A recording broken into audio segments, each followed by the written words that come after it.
Welcome to History Nest, where the past whispers you to sleep. The first sound to break through the haze of sleep was the rustle of silk, a gentle murmur against the oppressive quiet of the early hours of the morning.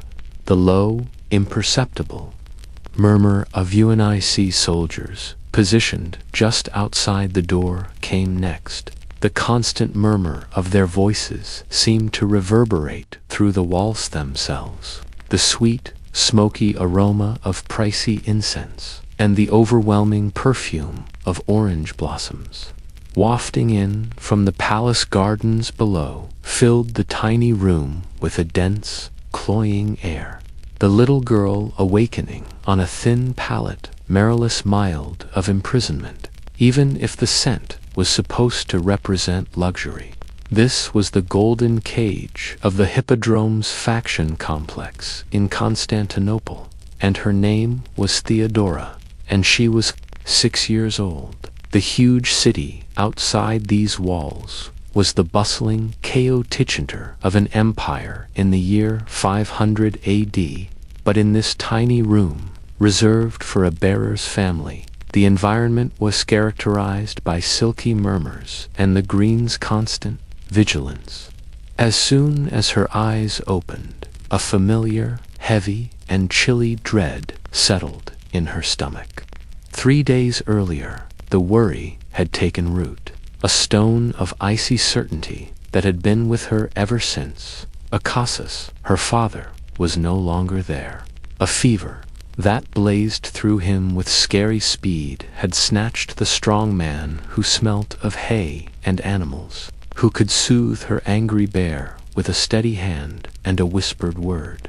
More noticeable than the incense, the emptiness of his absence pervaded the space. She could hear the muted, ragged noises of her mother's weeping from the larger room beyond, a sound that was growing as steady as the whispering of the guards. The shapes of her 2 elder sisters were cuddled together for warmth and comfort, still asleep. Theodora listened while lying motionless. She heard the complex coming to life, the distant roar of a beast in a cage, the clatter of buckets, and the cries of men getting ready for another spectacular day. Everything went on, completely unaffected by the minor seismic collapse that had occurred in their lives. Their surroundings' opulence seemed like a cruel joke. She didn't own the silk hangings, the spotless mosaic floor, or the view of the well-kept gardens. They were part of the green group. They were the relics of a patronage that was shaky, conditional, and most likely withdrawn now that her father had passed away. The debt had just arrived, and this room, this life, was all by itself.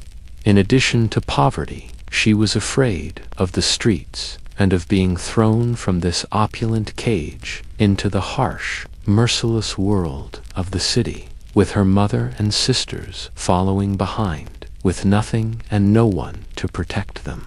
In an attempt to distance herself from the dawn and the awful choices it would force upon her family, she tightened the thin blanket around her tiny shoulders. Despite its value, the cage had never felt more like a jail. If you love learning about the hidden facts of history, think about clicking the like button and subscribing for more content like this before delving into these lost tales of survival and pain. Additionally, kindly let me know where you're listening by leaving a comment below. It's amazing to me that we're studying these old tales from around the globe together, bound together by our mutual interest in the past and transcending time and location. The culmination of 3 days of silent fear was a desperate, futile ritual. Theodora's mother walked frantically around their tiny room. She spread out their best tunics, her hands trembling. Once bright with thecolors of the green group, the clothing was now faded and threadbare, with frayed and strained seams. The prosperity that had always been borrowed was demonstrated by each thread. Every patch serves as a tribute to a life spent perilously close to destruction. The harsh metallic temps of terror was suddenly present in the air, which was still heavy with the overpowering smell of incense and flowers. The small buttons at the back of Theodora's neck were pressed by her mother's icy fingers, in sharp contrast to the tender beach hands who had tended to them only a week earlier. The touch was rushed and urgent. Theodora stood stiffly, observing her sisters as equally prepared, their youthful features gaunt and bewildered, their eyes wide with an unnamed but intense fear. They were being decked and clothed for a sacrifice, appealing to gods who were already notoriously brutal and erratic. As if they were frail, priceless lambs, their mother gathered them with one last shuddering sigh. She remained silent, as if her words were trapped behind a barrier of fear. Simply holding the youngest child's hand, she guided them out of the room and into the cool, dim hallways of the faction compound. Today, the eerie echo of their own footsteps on the marble floor drowned out the typical sounds of Theopodrome, the distant clamor of the crowd, and the bellow of caged animals. They were led into a long, lavish hall with plush couches, where the Green faction's leaders sat in sharp contrast to the oppressive darkness that descended upon Theodora's family. Sunlight poured through tall windows, illuminating dust motes that danced in the air like gold dust. The men's features were smooth and well-fed. Their fingers were loaded with rings, and they were dressed in silks that were considerably more expensive than their own. As the little, run-down procession entered, they looked up, their faces showing mild, bored anger at the interruption rather than curiosity. With a voice that was brittle and cracked in the big room, Theodora's mother moved forward. She started talking, her words coming out in a hurried flood of entreaties. She talked about her late husband, his years of devoted service, and his prowess with the beasts that brought wealth and honor to the land.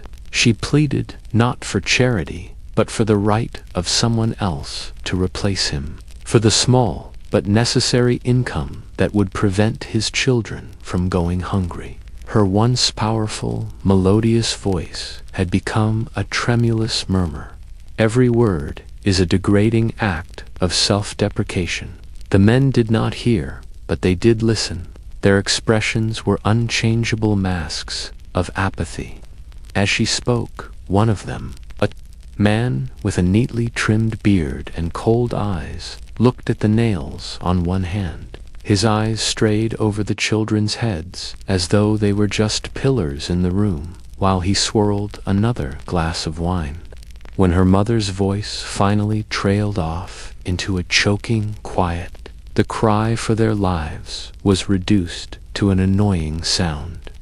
After a while, the man with the bored eyes twitched his wrist, a dismissive wave of a hand that held the weight of a death sentence. It was a small, involuntary action. It had no significance. It meant poverty. A guard moved forward to give them a harsh nudge back towards the door rather than to escort them. They were followed out by a sound of laughing rather than silence or sympathy. They were chased out into the bright, dusty street by the icy, mocking sound that reverberated throughout the hall. After the dim hall, the bright Constantinople sun was a startling assault, and the laughing seemed to burn into the stones beneath their feet, leaving an indelible mark of their embarrassment. Their exquisitely threaded garments now felt like a cruel joke as they stood squinting in the sudden light. The first layer of their new, desperate existence is the dust from the pavement already covering them. Their exquisite treated tunics were adhered to by the street dust, a grim reminder of their abrupt decline in status. Despite the tippy calclamor of the city, Theodora could still hear the harsh echo of laughing from the green faction hall. For a considerable amount of time, her mother stood still, her shoulders hunched in a position of complete surrender.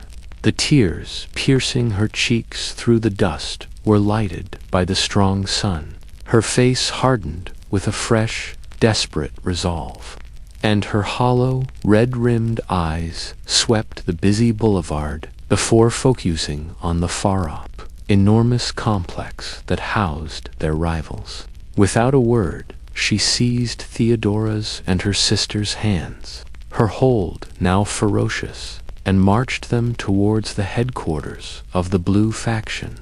The walk was a haze of tense throngs and nasty looks. Thespelder of the Blues complex was identical to that of the Greens, but the air was colder and harsher. The gate guards wore the same sky and sea colors, but instead of bored indifference, their eyes had a calculated keenness. They were let into a smaller, darker room instead of a large hall, where a lone guy sat behind a bulky table covered in ledgers and papers. He was the Blues leader, a man whose cold-blooded pragmatism was as well known as the rings that gleamed dutifully in the lamplight on each of his fingers. As they entered, his eyes passed over them, focusing on Theodora rather than the mother's frantic or the younger girl's terrified face. His eyes were Thecla of a winter sea, and they were filled with slow, careful evaluation rather than sympathy. He examined her as a merchant would examine a new animal, balancing its immediate cost against its potential worth. The faint scratch of a stylus from a scribe in the corner was the only sound to break the profound silence in the room. The cold Theodora experienced had nothing to do with the temperature of the room. This was no appeal for forgiveness. They were the products being offered, and it was a transaction. The man nodded once, slowly, after what seemed like a lifetime. He consented to house them. He would give the Blue group food, housing, and protection. The statements were delivered in a heartless, flat, businesslike tone. The price lingered in the air between them, thick and obvious, but it was not expressed in coin or service. It was a debt that would never be entirely repaid, a lifetime of unwavering commitment. And for Theodora, the woman he had spent the most time observing, it meant a future that was no longer her own, one that would be molded and twisted to suit the desires of these strong, cunning men. A ragged moan of pure, unadulterated relief tore from her mother's throat. Her expression changed from one of horror to one of gratitude and beauty as she held her daughters close to her. As Theodora gazed at the man's icy ringed hands, she perceived salvation, but all she could feel was the chilling weight of fresh chains encircling her spirit. The most agonizing thing she had ever seen was the relief on her mother's face. In sharp, horrible contrast to the unseen cage, whose door had just slammed behind them, was a beautiful portrait of deliverance. By the age of 10, Theodora's sole, familiar lullaby was the roar of Theopotrum, a stormy, erratic god whose whims determined the cadence of her existence. She was forever reminded that her world was one of spectacle rather than substance by the dust of the arena floor, which was stirred up by chariots and the thumping feet of dancers. Although the icy Blues leader had delivered on his promise to provide them with food and shelter, performance was the key to their survival. Theodora was not assigned to a scribe to study accounts or to a teacher to learn her letters. The sandy practice yard behind the faction complex served as her classroom. Performers whose own heyday was vanishing were toughened by her teachings. After hours of unrelenting practice, her body was refined and disciplined into an instrument. She acquired the ability to dance not with the elegant, measured movements of a lady of distinction, but with acrobatic whirls that could enthrall an audience of thousands. The memories of holding impossible stances made her muscles ache. The rocky dirt made her feet hard and calloused. She developed the ability to project her voice, which is more important than any weapon, until she could use it to break through the crowd's din and get to the most expensive, topmost seats, where the air was thin and the audience was at its most cynical. It was a voice that could address the heavens with a declaration or whisper a secret to the front row. By observing the influential senators and officials who attended the games, she acquired the subtle skills of mimicry.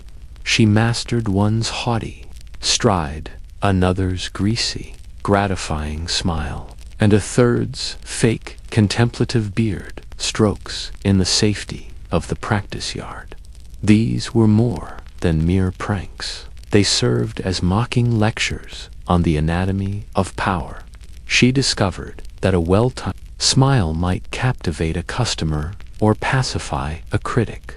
A single well-placed tear, tracing a neat line through the dust on her cheek, was worth a bag full of copper pieces, a lesson in the cruel economy of emotion. A turned back, performed with the perfect balance of hurt and defiance, might evoke roars of support from the crowd. The devotion of the crowd was as fleeting as a shadow, but it was as potent as swine.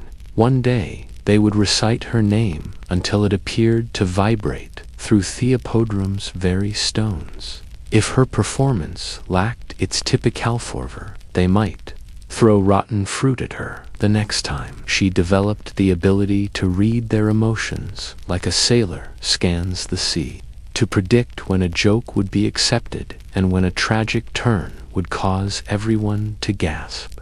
Her only hope of survival, her judge and her keeper, was this howling, faceless thing. He fed her and sometimes showered her with praise. It might just as easily take it all away, leaving her with only the sound of its apathy. Theodora was being trained to become the most alluring and dangerous beast in the arena's gilded cage. Theodora, who was 16 at the time, controlled the stage with a presence that seemed to attract all sound and light. With her high cheekbones coated with gold eyes that could freeze with contempt or flash with joy, and a voice that could equally skillfully weave spells of tragedy and comedy, her beauty had grown beyond that of a kid and had become fearsome. The roars of physical force that swept over her every night demonstrated how much the crowd loved her. In the entertainment industry of Constantinople, she was a star. Her name screamed from Theopodrum's cries and murmured in the taverns. However, underlying the admiration was a reality that festered like a thin veneer. The leering stare of a wealthy patron was present for each bouquet thrown at her feet, the casual brush of a hand asserting ownership of her person for each cheer. She was not viewed as an artist by the influential men who occupied the best seats, but rather as a transient distraction, a lovely item to be appreciated, utilized, and then discarded. Coins were thrown onto the stage as payment for a fantasy they thought they had bought, not as a token of gratitude. Instead of bowing, each performance concluded with a slow, degrading withdrawal from the spotlights back into the darkness, where her humanity was disregarded and her worth was calculated. The ovation rang hollow in ears that had learned to sense the disdain underneath the commotion, and the silks she wore seemed like costumes for a play in which she had never consented to star. Hylas then appeared. Unlike the others who screamed for her attention in the soiled aftermath of a concert, he was different. He was a North African Pentapolis provincial governor, a man of true rank and duty, and his demeanor was rigid with official authority rather than the laziness of inherited money. He didn't toss any coins. He observed her performances with a calm, focused attention, and when he did approach her, it was at a moment of purposeful seclusion rather than in the tumultuous throng of fans. His suggestion was for a lifetime title rather than money for a night. He promised her the constant sun of a new land instead of the fleeting shine of the stage lights. He invited her to join him as his recognized companion to Pentapolis, away from the hippodrome, the factions, the dust, and the shame of Constantinople. The promise of legality shimmered in the air as the words hovered there. He said it wasn't love, it was an escape, but she was too astute to fall for such fables. It was an opportunity to break free from the constraints of her past, to shed the actress's persona and transform into a respected woman standing by a strong guy. The thought was a crisp, clean breath in lungs that had been suffocated for 10 years by the sweat and incense of the arena. It was like being forgiven. It was like the door to a future she had never dared to dream of opening. Theodora accepted it without hesitation, her heart racing with a wild, reckless hope rather than dread. Without even looking back, she turned away from the only world she had ever known and headed for the waiting ship. The journey to Africa by water was an endurance test, a constant swaying that reflected the precariousness of her new role. Before plunging into valleys of foaming white, the ship, a robust trade vessel, sliced through waves that rose like mountains of dark liquid. The sea thinned into something alien and salt-scoured, while the air, once dense with the familiar sense of Constantinople, incense, and humanity, became thinner. The novelty of the trip and the respect she received as Hesebolus's companion served as a salve for a while. Standing at the rail next to him, she saw the far-off Libyan coastline rise out of the mists while the wind whipped her hair, a strip of dull green and ochre under a dazzling sky. She had never experienced such a difference in treatment in Pentapolis, the provincial capital. Silent servants responded to all of her needs. She dined in starlit chambers and strolled through sun-dappled courtyards, and for a brief season, the golden prison of her past felt genuinely shattered. However, the message from Constantinople was definite and final when it arrived, and governors are recalled just as readily as they are installed. Normally a mask of calm authority, Eve, face tensed into lines of icy realism. The departure preparations were quick, effective, and completely without her. Veguelli and silks he had given her were stored in his chest rather than hers. She realized with a sickening conviction that her worth had been spent when the slaves who had before bowed turned away. The promise of a new life curdled into the familiar taste of transaction.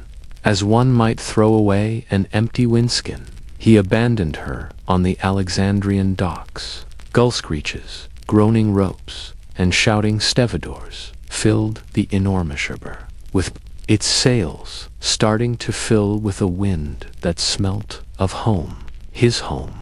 The ship that had brought her to this point was being prepared to take him away. He crossed the gangplank without turning around. She didn't have a last word or a currency in her hand, or even the decency to lie. All he had to do was step upon the deck and join the ship, a guy slipping away into his own ambition's machinery. She stood alone on the sun-bleached planks as the gangplank was dragged away. The cables were thrown off, and the ship started to glide towards the open sea. Then a source of warmth. It roasted the wood under her small sandals, pressed down on her naked head, and reflected a cruel, blinding glare off the city's white walls. She was completely isolated. The language flowing around her was a clamor of unfamiliar noises, and the only land she had ever known was 1,000 miles away over a dangerous sea. On the stages of Constantinople, she had vowed to abandon her trade, her rehearsed smile, her sensual dance, and her well-timed tear. Knowing that it was the only money she had was a worse embarrassment than any she had ever experienced on the hippodrome's boards. Theodora was left with nothing but the crushing weight of the sun and the vast transformation, a ghost haunting the shadows of the city's inner Muscolanides and busy markets. Hunger was a more shrewd ruler than any faction leader, and it led Theodora through the maze-like streets of the city. Her once proud stance was hunched over by the necessity of survival as she slid through the masses like a whisper. Her abilities to read a crowd, convey an aura, and command attention skills that had made her a hippodrome star were now focused on a more sinister and pressing goal, mastering the art of invisibility. She discovered which merchant stalls were left ill-guarded, which bakeries would spare a stale crust at closing, and which passageways provided a few hours of uncomfortable refuge. The crowd's cheers gave way to the familiar void in her stomach, a much more truthful critique. She ultimately came to the steps of a modest chapel hidden away from the city's large thoroughfares, her wandering feet led by a despair she had never experienced before.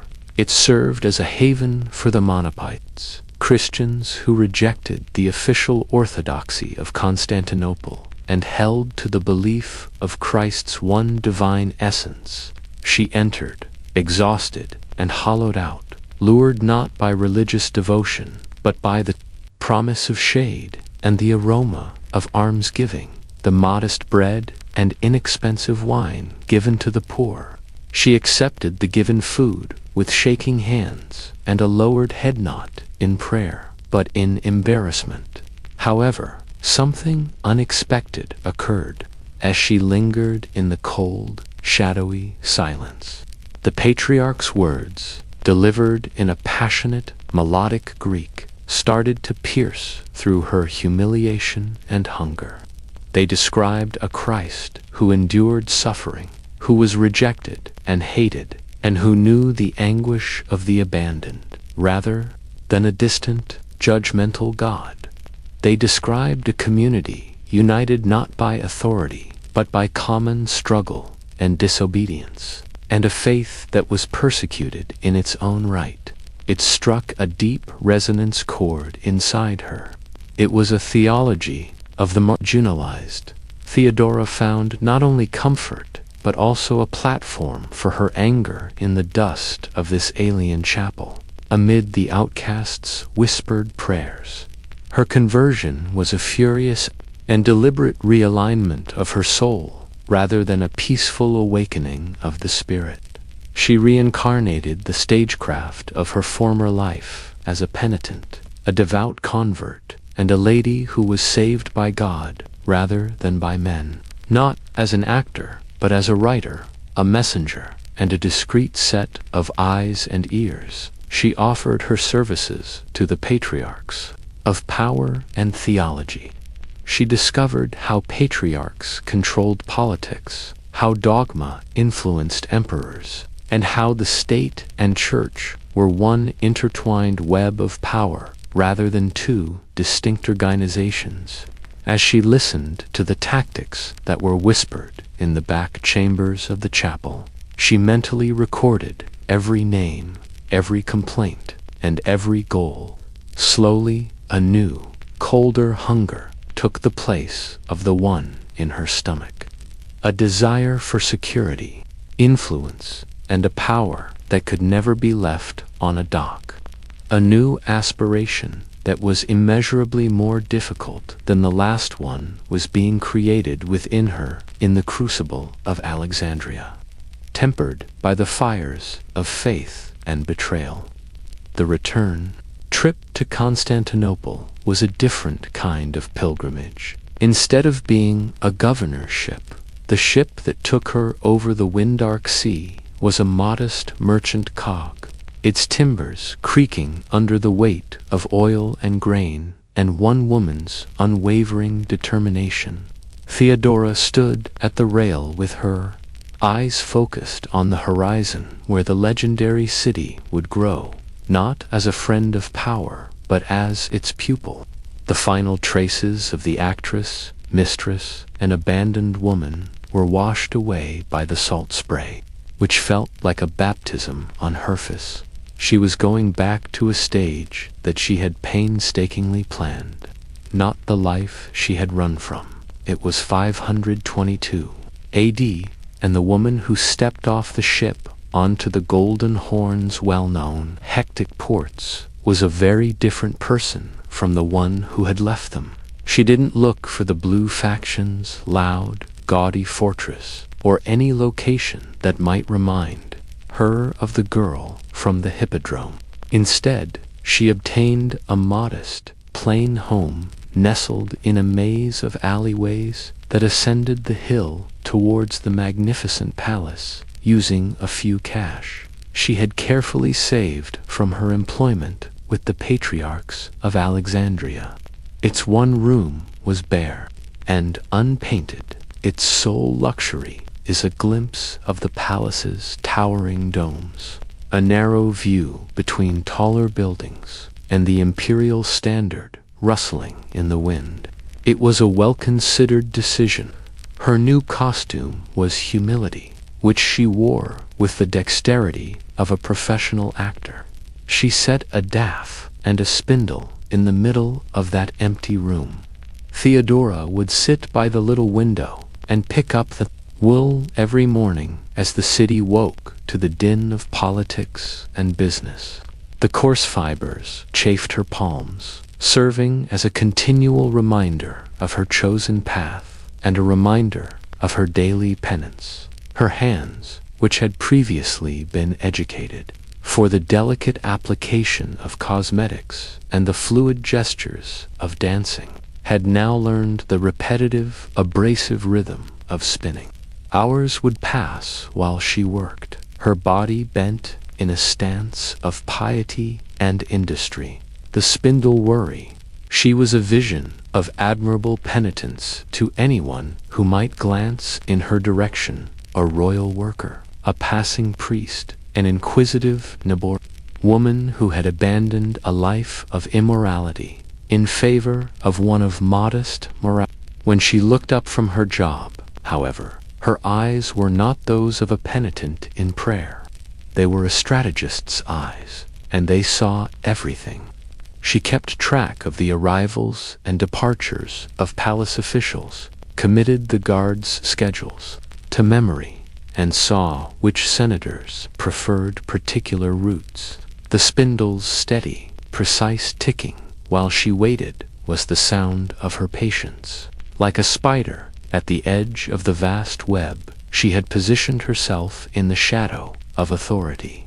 Spinning her own silent thread, she was an honorable, non-threatening individual, a woman whose tale of salvation would appeal to the strong and the pious. With all the assurance of a predator, she was waiting for the ideal opportunity to be noticed by the appropriate people. It was more than just a string of wool between her fingers. She would use it as the first strand of the rope to return to the outside world. And she refused to let go this time. The gentle, regular rhythm of imperial footsteps on the cobbled street outside her door marked the arrival of the occasion rather than any grandiosity. As the nephew of Emperor Justinian, Ian left a wake of reverent quiet and sidelong glances as he passed through the city. Like a chilly draft, his reputation preceded him. He was a man of great intelligence, stern in his manner, and completely consumed by the dry tinder of administration and law. Theodora heard the subtle murmur of advisers, the measured foot of guards, and the approach before she saw it. She took her time approaching the window. She continued to sit by her spindle, her back slightly straightening and her hands halting their work. After months of patient waiting, she had designed this convergence. She looked up as his shadow slid across her threshold. It was neither the bold, welcoming look of the actress she had been, nor the modest downward expression of a lowly spinner. It was a straightforward, unapologetic evaluation. The carefully cultivated gap between the woman at the spinning wheel and the imperial nephew vanished in that moment when their eyes locked. He was used to seeing eyes narrow in calculation or drop in terror. He wasn't used to being really seen by a woman who didn't even display a hint of intimidation. He hesitated. Behind him, the procession stumbled to a standstill. That was a long, charged silence. Theodora's voice, trained to carry to the highest seats of the hippodrome, was clear and low, without any theatrical flair, and she spoke without getting up or showing any signs of supplication in her stance. She didn't give him praise or ask for money. Rather, she posed a challenge to him. She presented a counter-argument and cited a recent directive that addressed a property rights legal issue that had been discussed in the Senate.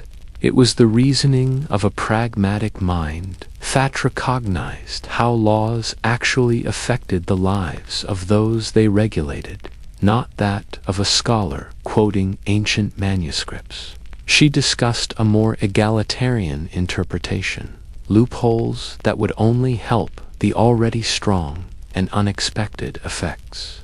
Justinian remained motionless, a mask of shock covering his harsh face, which gradually transformed into deep, rapt curiosity. There was no attractive diversion, no sycophant here. Here was a brilliant, fearless mind that was competing with him on the one field he really respected, the complex, cruel checkerboard of legal theory. He could see the confidence in her demeanor and the knowledge shining in her eyes, and it had nothing to do with her station or birthright. She argued with him like an equal rather than an inferior, using exact language and flawless reasoning. The guards monitoring, the dusty roadway, and the passing of time itself all appeared to vanish. All that remained was the woman in the modest home and the intricate, clever argument she was crafting, a tapestry that was far more captivating than any yarn. He was a guy who had used reason to conquer the world, and he was completely enthralled with a woman who was not hesitant to use her own to meet him there. Underneath the serene exterior of imperial politics, Justinian's passion developed into a natural force, a tectonic strain. His mind, which had been so disciplined in its analysis of administrative details and legal codes, was now fixed on a single, seemingly insurmountable challenge, an old, dusty statute from the time of Augustus. The legislation prohibited Senate men from marrying prostitutes or actresses, deeming such a relationship a disgrace to Rome.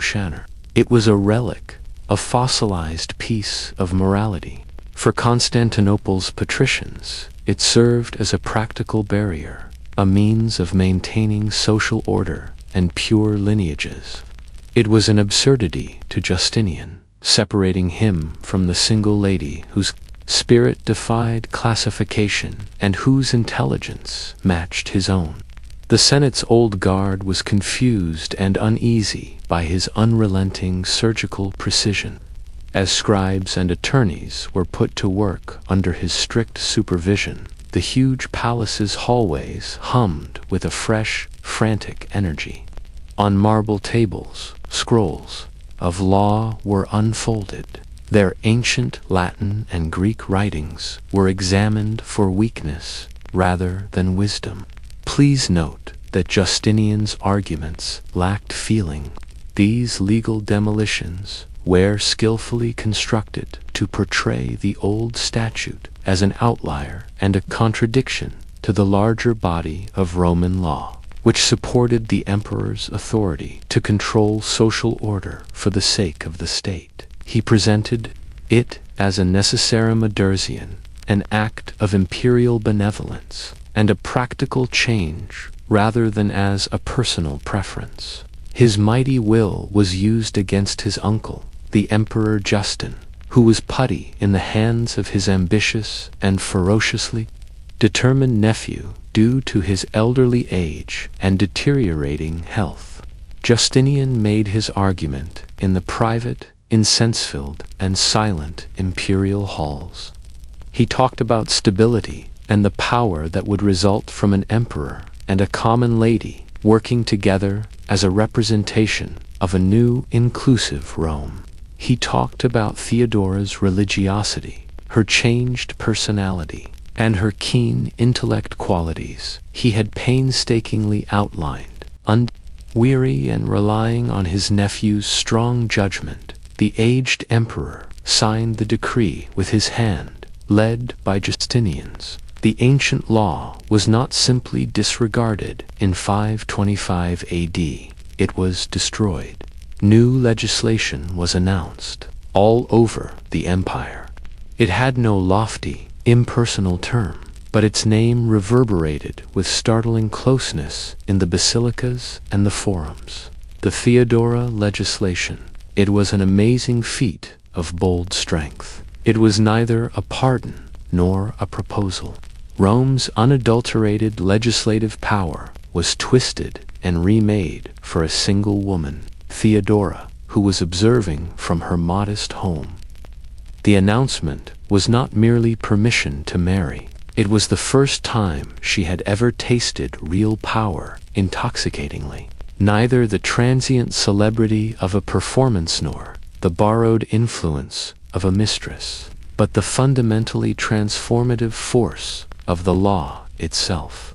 It was evidence of a man's intense desire, and she saw it for what it was, the ideal tool with the cool skill of a master craftsman. She would skillfully channel this raw material of his infatuation, pounding it into the first indisputable foundation of her own legitimacy. Once blocked by long-standing prejudice, the route to the throne was now paved with the ink of a recent decree and led straight to her door. In the huge church of the Holy Apostles, the air was so dense that it was impossible to breathe. A whirlpool of beeswax, incense, and the overpowering smell of disguised humans. Slanted bars of dusty sunlight, broken by 1,000 jeweled mosaics, fell across the gathered power of the Eastern Roman Empire.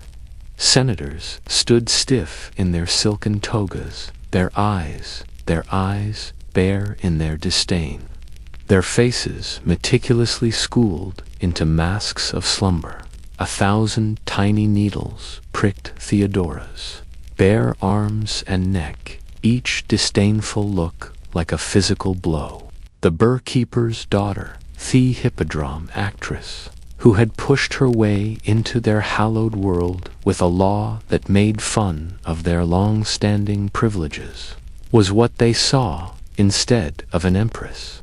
Justinian stood behind her as a rock of imperial confidence.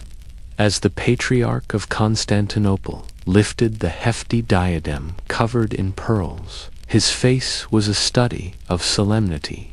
When it was placed on her own forehead, the weight of the gold and jewels created a real, startling pressure, but it was nothing. It was insignificant in comparison to the crushing, unseen weight of the aristocracy's hatred, which was more substantial than the marble floor beneath her feet. She didn't recoil, she didn't turn her head, she drew herself up instead. Her chin lifted slightly as her spine straightened, giving the impression that she was getting taller. She was not abandoned by her years of theatrical training. Her visage transformed into a calm, unflappable mask that was smoother and more impenetrable than any ivory carving. The performer's enraged, victorious thumping of her heart was concealed by her studied quiet. Allow them to gaze and observe. Her determination was fueled by their disdain. Her skin was wet and fragrant after the Patriarch anointed her with holy chrism, a purported holiness that the males in the throng would never bestow upon her. The music reverberated through the church's very stones as the choirs erupted into the imperial hymns, thunderous, soaring melodies. This was the world's highest point, the zenith of splendor and power in the known world. She wasn't born with it either. With her fingers bleeding and her spirit tempered toastal in the fires of betrayal and survival, she had battled her way up to it from the gutter, from the dust of Therna, and from the humiliation of the docks. Theodora let her eyes slowly travel across the sea of glistening, hostile faces as the hymn's echoes diminished. She had ascended and reached her destination, and she made a secret iron pledge to herself as she stood there, crowned Augusta, Empress of Rome. She would never, ever return. There was only forward motion. The noise coming from Thehe was not the erratic thunder of the crowd applauding pantomimes or chariots. There was o'er-throated howl of unadulterated fury, a deeper, more repulsive sound. The city was tearing itself to pieces in January of 532 AD, once sparked by resentment. Over a poorly executed execution, the Nika riots had grown into a conflagration. A common, deadly goal had stoked the long-standing enmity between the blues and the greens, which had characterized Theodora's entire life. They no longer harbored animosity towards one another. Now, a single, unified venom was aimed at her and the man she had married. The globe was burning and exploding from the lofty windows of the huge palace. Once fragrant with orange blossoms and sea salt, the air was now a thick, coppery, and stifling fog of smoke. A sweltering, chaotic flood of humans had taken the place of the graceful avenues and forums, the week of blood. In the shadows, torches bobbed like evil fireflies, and the crowd's steady, repetitive chant pounded the castle walls. They yelled, "Ner, na, conquer." Yet the conquest they sought was their own. They weren't demanding that the games be won. They were yelling for the head of an empress they thought worthless and for the fall of an emperor.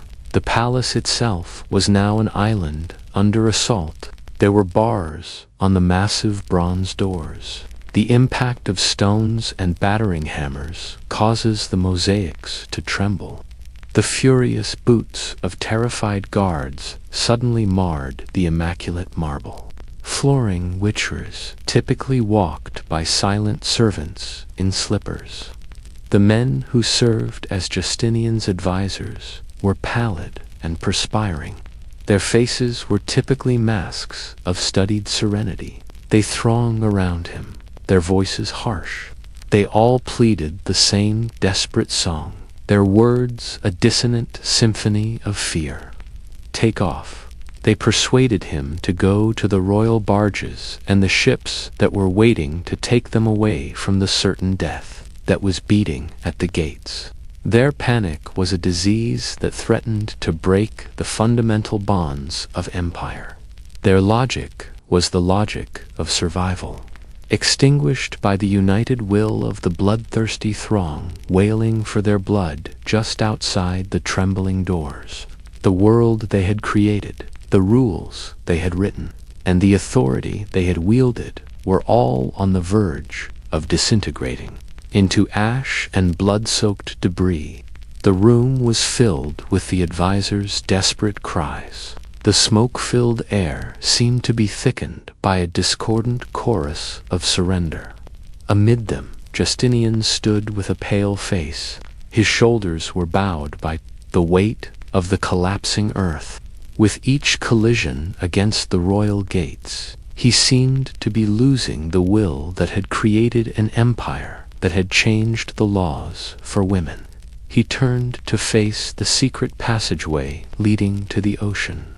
Theodora sensed the end of everything in that glance. She didn't come forward. She relaxed. All of her energy, all of the lessons she learned from Thetheater and the gutter, all of the humiliations she had to endure, and all of the power she had gained came together in one thrilling moment of silence. The men turned to her in horror and went mute, their arguments dying in their throats.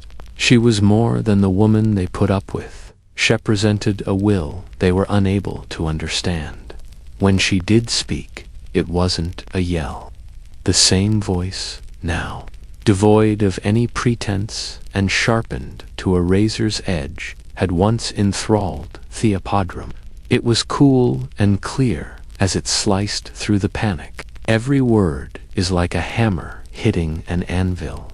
She talked about legacy rather than survival.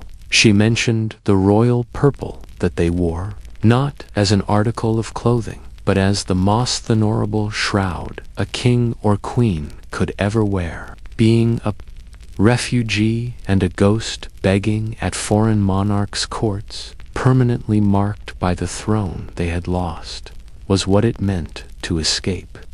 However, it took an eternity to stand, battle, and die here in the royal purple. It was a tale that would live on forever. Her eyes met Justinian's, glowing with a terrible certainty. She was giving him the option to choose between notoriety and legend rather than life and death. Her unflinching bravery spread more powerfully than their dread. The spine of the empire itself was poured with a hardening agent. Instead of escaping as a refugee, she would choose to die an empress. The decision was taken. Justinian's expression changed from one of indecision to one of bleak, fierce clarity. His commands were those of a commander unleashing wrath, not a man thinking about getting away. After keeping their elite forces in tense readiness, the generals Belisarius and Mondus now moved with deadly intent. The soldiers used a pincer movement to close the huge arena's exits, while the crowd was preoccupied, intoxicated by its own rage, and focused in. Before they were chanting for a new ruler, the rioters were transformed from conquerors to prey imprisoned in a stone bowl. What transpired was a massacre rather than a conflict. With merciless efficiency, the empire's professional warriors descended upon the crammed, unruly mob, a ghastly, mechanical harvest. Swords rose and fell in the light of the torches. Screams of fear and the most terrible noises of slaughter overpowered the chanting of Na that night.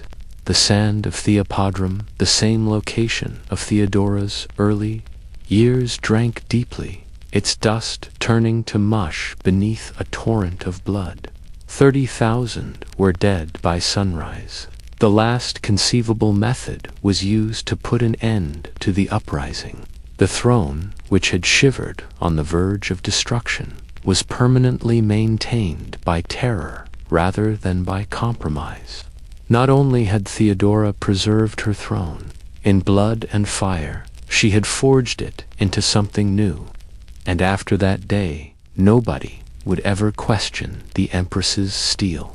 Following the Nicene riots, the empire was enveloped in a difficult and greatly feared silence that was not one of peace. Now uncontested, Theodora started writing her own lesson on the blood-soaked sands of the Hippodrome, which had been a lesson in devastation. She governed for 20 years as a co-regent rather than a consort. With the same unrelenting accuracy her husband applied to his legal codes, her will was knitted into the very fabric of Roman law. Hers, however, were monuments of kindness constructed in the recollection of her own sorrow, whereas his were edifices of administration. She pushed through laws that gave young women an option she had never had before, releasing them from the clutches of forced prostitution. She granted mothers authority over their offspring, something that her own mother had not been granted during their most dire situation. She also created peaceful cloisters, or sanctuaries, all across the city, where women who had followed the path she barely avoided could go to rest, spin wool, and start again with honor.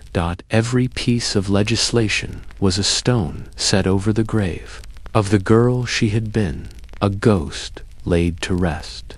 However, her most permanent and conspicuous testament was made of stone and mortar rather than parchment. After its predecessor was destroyed by the riots, she pushed for the reconstruction of the magnificent Hagia Sophia Church. She oversaw Thelabor of mathematicians and architects who dared to envision a dome that appeared to hang from heaven itself, pouring the treasury's gold and her own strong resolve into its construction. When it was finished, its enormous golden canopy, a permanent fixture against the shifting sky, dominated Constantinople's skyline. It was more than a place of worship. It was a declaration of heavenly favor and imperial power, a representation of an empress and a city that may be destroyed, but would always be rebuilt, stronger than before. That dome would be her shadow against the world for all eternity. When the end arrived, it came from a silent, insidious foe inside rather than from a dagger or a crowd. A doctor muttered that it was cancer, a Krablica tumor that ate her from the inside out. The agony was a personal embarrassment, a gradual disintegration of the great power that had sustained an empire.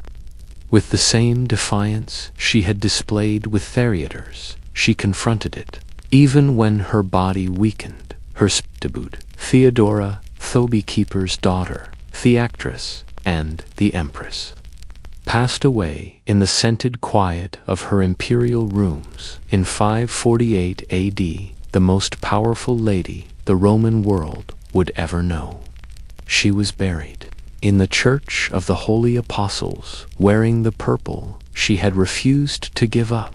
The Empress who changed an empire was the barefooted child who had previously pleaded for scraps in the Hippodrome. Instead, the woman they sought to kill had shattered all preconceived notions about what a woman might do for those who profit from keeping others in chains. That may still be the most horrifying truth of all, that their victims may eventually realize how powerful they are and utilize that ability to completely change the world. Ultimately, the Empress was not produced by sexual acts. The Empress was the one who transformed those experiences into a crown that shone more brilliantly than any gem in the imperial treasury. As they say, the rest is history. If you enjoyed this journey through history, Make sure to subscribe to History Nest, where every night a new story takes flight.